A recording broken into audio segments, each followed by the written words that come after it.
සයින්තිෂි YouTube channel එකට නොයාලව අදත් ගොඩක් ආදරයෙන් පිළිගන්නවා. ඉතින් අලුත් අවුරුදු පාඩම් මාලාව වෙනුවෙන් මම අද ඔයාලට අරගෙන ආපු වීඩියෝ එක තමයි half flared skirt එක කොහොමද හරියටම රැලි සහිතව සහ රැලි රහිතව කරගන්නේ කියලා දෙන්න. ඉතින් එහෙමනම් තාමත් channel එක subscribe කරලා නැත්නම් subscribe කරලා එකතු වෙන්න කියලා ආදරෙන් ආරාධනා කරනවා. එහෙමනම් අපි යමු වීඩියෝ එකට. ඔන්න මම මුලින්ම කියලා දෙන්නේ ඉන්නට රැලි රහිත, ඒ කියන්නේ ඉන්නට රැලි නොදාපු.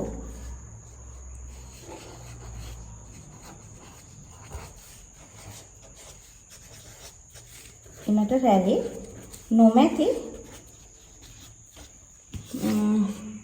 ෆ්ලෑට් ස්කර්ට් එක තමයි මම දැන් ඔයාලට කියලා දෙන්න හදන්නේ. මුලින්ම අපි කරන්න ඕනේ අපේ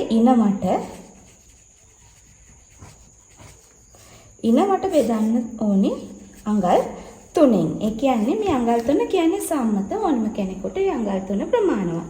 ඉතින් අපි හිතමු ඉනවට ඔන්න ඔයාලගේ ඉනවට මෙතනට අරගන්න. අපි හිතමු ඔන්න පුද්ගලයෙක් ඉන්නවා, කෙනෙක් ඉන්නවා. එයාගේ ඉනවට කාන්තාවකගේ ඉනවට අඟල් 33යි. ඒක එතකොට අපි කරන්න ඕනේ අඟල් 3න් බෙදන්න ඕනේ. එතකොට කීයද ලැබෙන්නේ? අඟල් 11ක් අපිට ලැබෙනවා. එතකොට අපි මේ 11ට අඟල් භාගයක් එකතු කරන්න ඕනේ මැහුම්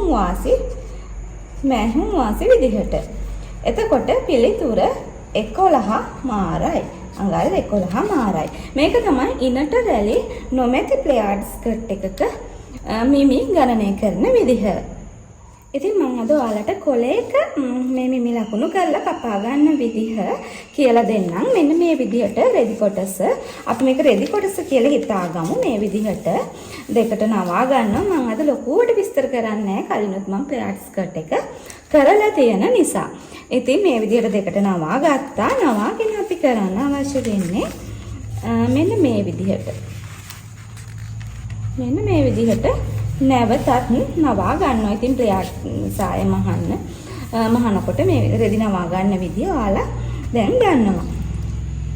ඊට පස්සේ අපි කරන්න අවශ්‍ය වෙන්නේ මෙන්න මෙතන සිට පහළට අපිට ලැබුණු මේ අඟල් 11 මාර ලකුණු කරන්න ඕනේ. ඉතින් මේකේ මේ පොඩි කොටසක් නේ මම මේ විදිහට කොලයක කියලා දෙන්නේ. ඒ නිසා මම මේ විදිහට පොඩි මිම්මක් කරගෙන ඔයාලට කියලා දෙනවා. මම මෙතන අඟල් 3 තමයි ලකුණු කරන්නේ. ඔයාලා එහෙම නෑ. ඔයාලට එන 11 මාරද 12ද ඒ ප්‍රමාණය මේ විදිහට ලකුණු කරන්න මම පැහැදිලි වෙන්න තමයි මේ විදිහට ඔයාලට කරලා පෙන්නන්නේ. මෙන්න මෙහෙමනේ. එතකොට මෙන්න මේ විදිහට තමයි මේ විදිහට ලකුණු වෙන්නේ. ඊට පස්සේ මෙන්න මෙතන ඉඳන් පහළට තමයි සාය කොටස Tamanට කොච්චර උසට අවශ්‍යද කියලා ලකුණු කරන්නේ. ඉතින් මම මේකට අනුව මට සාය උස 5 මාරක් විදිහට මම ලකුණු කරනවා. ඔයාලට සාය උස කොච්චරක් අවශ්‍යද කියලා මනලා ලකුණු කරන්න.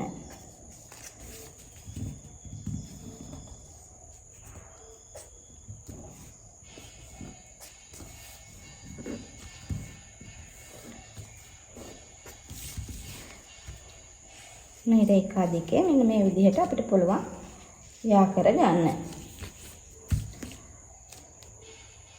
දැන් අපි මේක කපා ගමු. ඔයාලට අවශ්‍ය නම් උඩට අඟල් භාගයක් සහ යටට අඟල් භාගයක් මැහුම් වාසි වගේ තියලා කපා ගන්නත් පුළුවන්.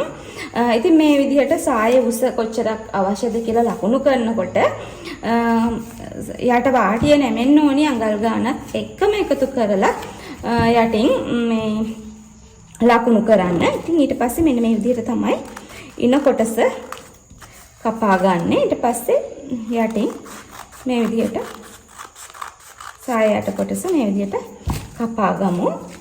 දැන් බලන්න මෙන්න මේ විදිහට තමයි අපිට අපේ ෆ්ලෑට් ස්කර්ට් එක ලැබෙන්නේ. මේක half ෆ්ලෑට් ස්කර්ට් එකක්. ඉතින් half එකෙන් තමයි අපි මේ ඉන්නට රැලි රහිත සහ රැලි සහිතව අපි අද ෆ්ලෑට් ස්කර්ට් කපා ගන්න. මේ බලන්න. ඊට පස්සේ දැන් මේක ස්කර්ට් එකක් විදිහට තියනවා නම් මේ විදිහට ඉනට ඉලාස්ටික් අල්ලන්න පුළුවන්. ඊට පස්සේ මේ සයිඩ් මුට්ටුව කරලා යට පාටිය මහ ගන්න තමයි තියෙන්නේ. ඉතින් ෆ්‍රොක් එකකට අල්ලනවා නම් උඩ හැට්ට කොටස අල්ලලා ඊට පස්සේ මේ විදිහට මුට්ටුව කරගෙන යට වාටිය කොටස මහ ගන්න තමයි තියෙන්නේ. ඉතින් අපි දැන් බලමු ඉන්නට රැලි සහිතව කොහොමද මේ half flared skirt එක හරියටම මිමි ගණනය කරලා කපා ගන්න කියලා.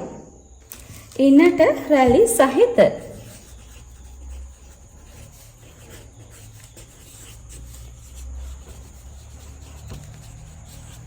flared skirt එක කොහොමද හරියටම මිමි ගණනය කරන්න කියලා දෙන්න තමයි දැන් සූදානම් වෙන්නේ. එතකොට ඒකටත් මුලින්ම ඉන වට ප්‍රමාණය ඕනි. ඒකට අපි රැලි සඳහා අවශ්‍ය අඟල් ප්‍රමාණය තමයි මෙතනින් එකතු කරන්න ඕනේ.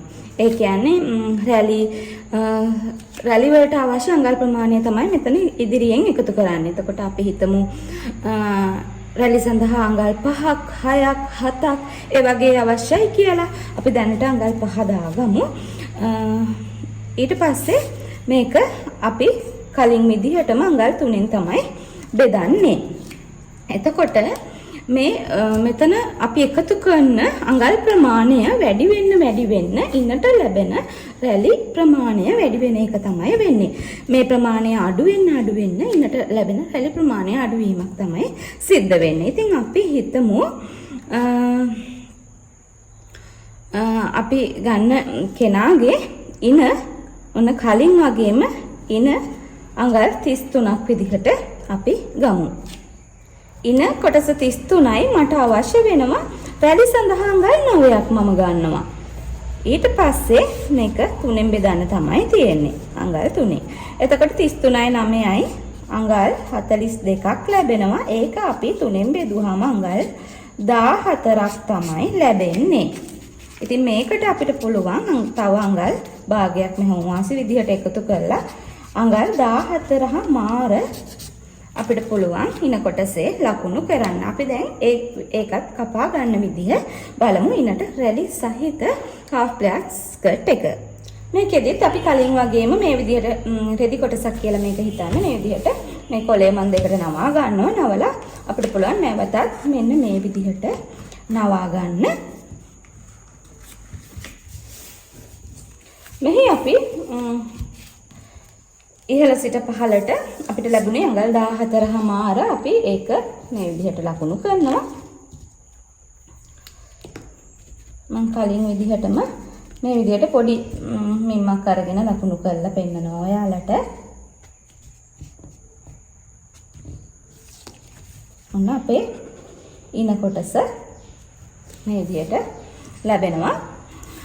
ඊට පස්සේ Tamanට අවශ්‍ය උස ප්‍රමාණය අපිට පුළුවන් සාය කොටසේ අවශ්‍ය උස ප්‍රමාණය මෙතන ලකුණු කරන්න කලින් ඒ අවශ්‍ය මේ මෙහොම් වාසිත සාය කොටසේ යටට එකතු කරන්න මතක තියාගන්න. මෙන්න මෙහෙම තමයි සාය කොටස ලැබෙන්නේ. ඉතින් ඔයාලා මේක මේ අපි කොලේක මිම්මම අරගෙන නෙමෙයි අපි මේ විදිහට කොලේ කපා ගත්තේ. ඉතින් ඔයාලා රෙදි කොටස් වල කපනකොට මේකේ වෙනස හොඳට හොයාගන්න පුළුවන්. දැන් මම කොලේක කපපු නිසා ලොකුවට වෙනස්කම හොඳට බලා ගන්න බැහැ. ඉතින් මේ